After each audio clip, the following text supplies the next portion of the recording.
ठीक। नमस्ते students, myself JVN Kavita Sharma, faculty of Ayurvedic science, Jyoti Vidyapeeth women's university. Students, आज हम संस्कृत विषय में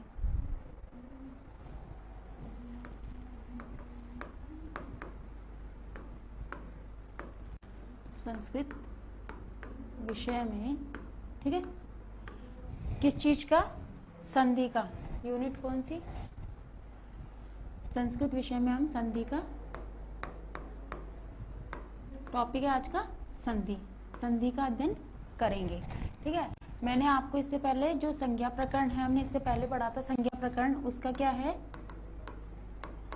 संज्ञा प्रकरण के अंदर हमने क्या पढ़ा? जितने भी संज्ञा सूत्र हैं, जितने भी हमने क्या किए थे, संज्ञा सूत्र, जितने भी संज्ञा सूत्र हैं उन सबका हमने क्या किया था? अध्ययन किया था। ठीक है, मैंने आपको ये बताया था कि जो संधि है, संधि के लिए हमें जो व्याकरण है, संस्कृत व्याकरण, उसके लिए सबसे इंपॉर्टेंट चीज क्या है? माहेश्वर सूत्र। ठीक है, फिर है माहेश्वर सूत्र का जो सूक्ष्म रूप है प्रत्याहार।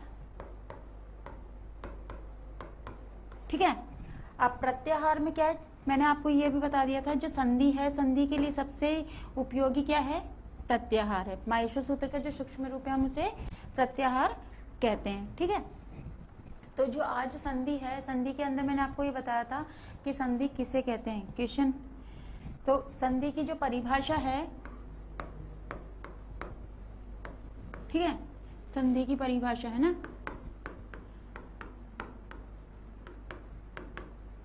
ठीक है,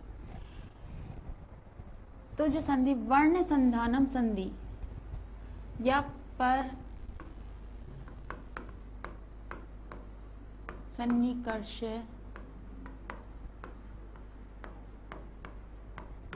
संहिता। ठीक है, ये क्या कह रहा है? जब पर सन्नि मतलब कि वर्णों की अति साम्यता, अत्यधिक निकटता ही क्या कहलाती है? संधि कहलाती है। या वर्ण संधानम संधि, वर्ण संधानम संधि। ठीक है, वर्ण संधानम संधि, वर्णों की अत्यधिक सामीप्यता क्या कहलाएगी? हमें संधि कहलाती है। ठीक है, पर सन्निकर्ष संहिता में उसमें जो संज्ञा प्रकरण जो है उसके अंदर क्या करता है? ये किसके अंदर है?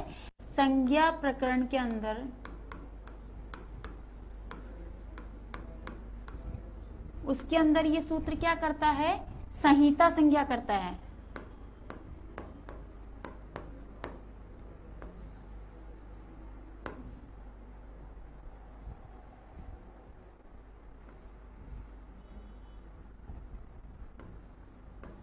संहिता संज्ञा करता है। कौन सा सूत्र करता है? पर सन्निकर्ष संहिता, ये जो सूत्र है क्या करता है? संहिता संज्ञा करता है। ठीक है, ठीक है, फिर है, अब यही सूत्र यहाँ पे पर सन्निकर्ष है, तो यहाँ पे क्या कार्य कर रहा है? संधि की परिभाषा का।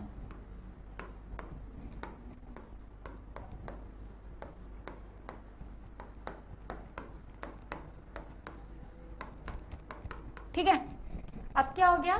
जो संहिता संज्ञा है यहाँ पे दो कार्य कर रहा है ये सूत्र। ठीक है, एक तो यहाँ पे क्या कर रहा है? संहिता संज्ञा कर रहा है, और यहाँ पे क्या कर रहा है? संधि की परिभाषा, यहाँ पे संधि की परिभाषा दे रहा है, जो हमें हमारे जो संधि प्रकरण है उसके अंदर अध्ययन कर रहे हैं। वर्ण संधानम संधि, वर्णों की अत्यधिक सामीप्यता को हम क्या कहते हैं? संधि कहते हैं। ठीक है, अब इसके अंदर दूसरी चीज है कि वर्ण के भेद, संधि के भेद, संधि के प्रकार।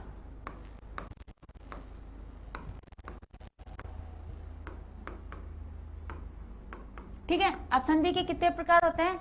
संधि के 3 भेद होते हैं। ठीक है,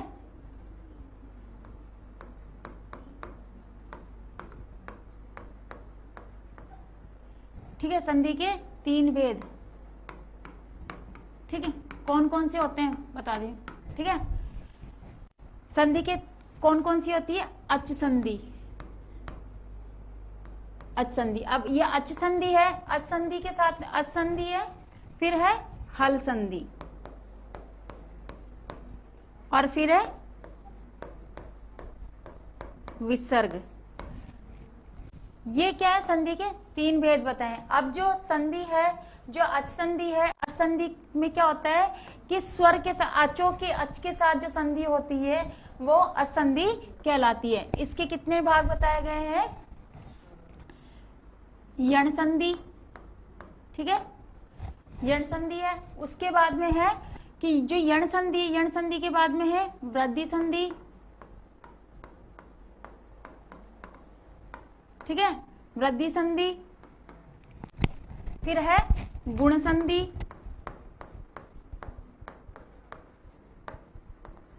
ठीक है, गुण संधि के बाद में है किसके भाग है?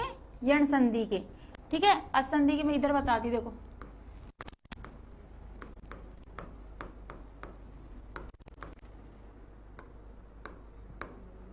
असंधि किसको कहते हैं? ठीक है, असंधि कहते हैं स्वर संधि को, ठीक है।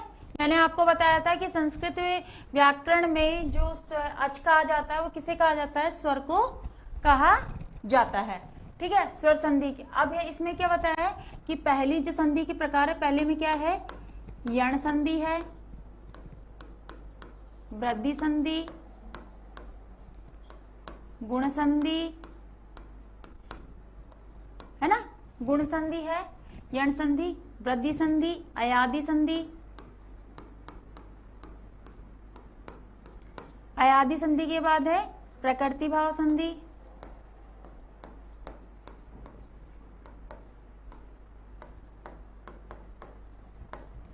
दीर्घ संधि,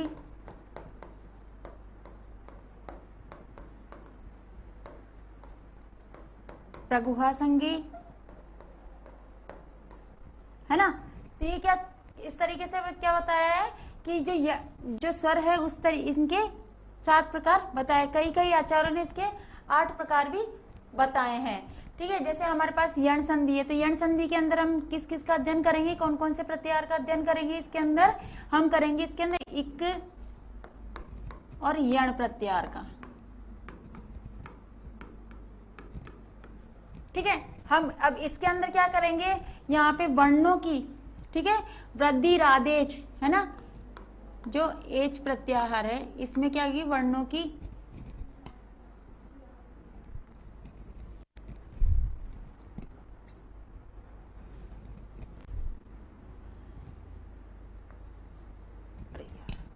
की क्या करेंगे हम? यहाँ पे वर्णों की वृद्धि,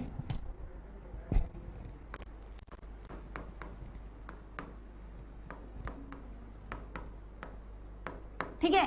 इसमें क्या करेंगे हम? वर्णों की वृद्धि। कौन से? जहां पे एच प्रत्याहार है ना, यहाँ जो एच प्रत्याहार है इसकी क्या होगी? इसके अंदर जो उपस्थित वृद्धि है, वर्णों है, उनकी क्या हो जाएगी?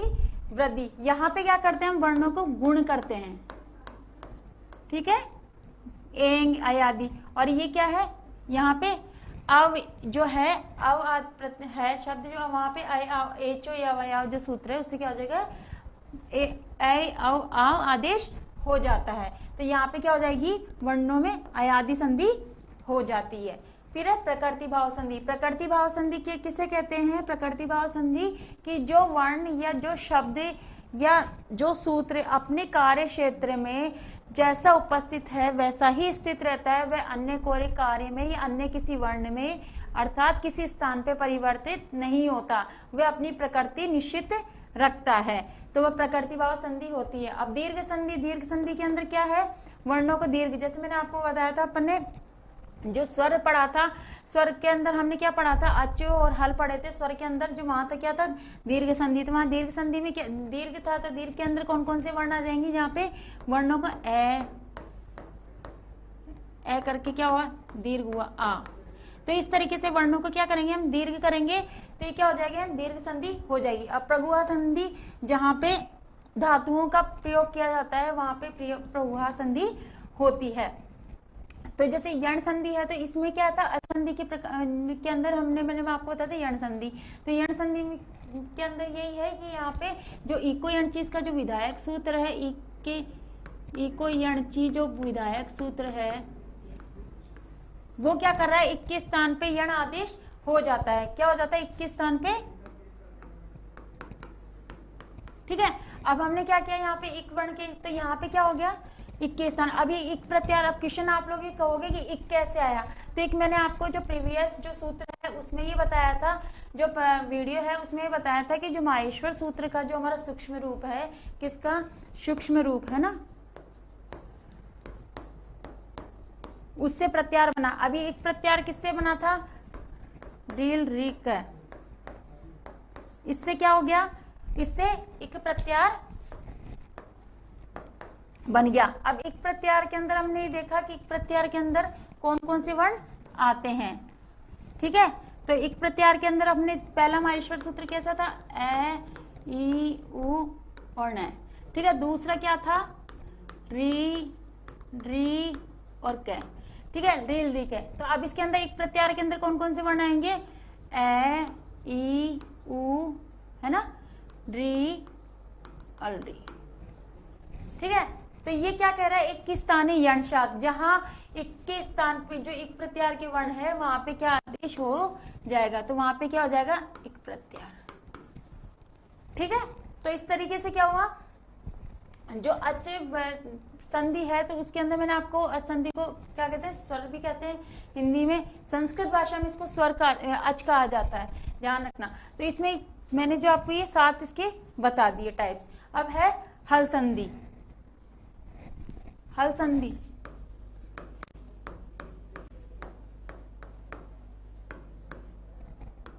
ठीक है। अब हल संधि के अंदर क्या है कि वर्ण, जो वर्ण है, जो कौन से, अच और हल दोनों वर्ण, मतलब कि हल पहला तो मुख्य क्या होगा, हल किसको कहते हैं, व्यंजन को,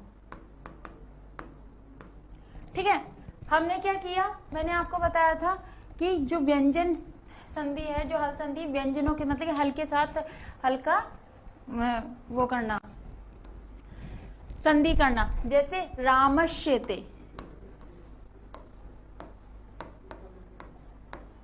ठीक है। अब क्या है, रामश्यते है, तो अब इसमें आपने देखे होंगे कि इसमें क्या है, व्यंजन ही व्यंजन है, तो क्या हो गया, इसमें हल के साथ जो दो वर्ण है या दो हल वर्ण है उनकी क्या हो जाएगी, आपस में संधि होना ही हल संधि कहलाता है, ठीक है। तो ये था हल संधि। फिर इसी तरीके से जैसे राम है, तो राम के अंदर जो विसर्ग लगा हुआ, तो इससे खरवसानी विसर्जनीय, तो इस ये क्या हो गया, इस तरीके से जो विसर्ग लगा वो विसर्ग संधि के अंतर्गत आता है। तो स्टूडेंट्स, आज हमने संधि के जो इंट्रोडक्शन है उसके बारे में अध्ययन किया। नेक्स्ट वीडियो में आपको यण संधि के बारे में अध्ययन करेंगे। धन्यवाद।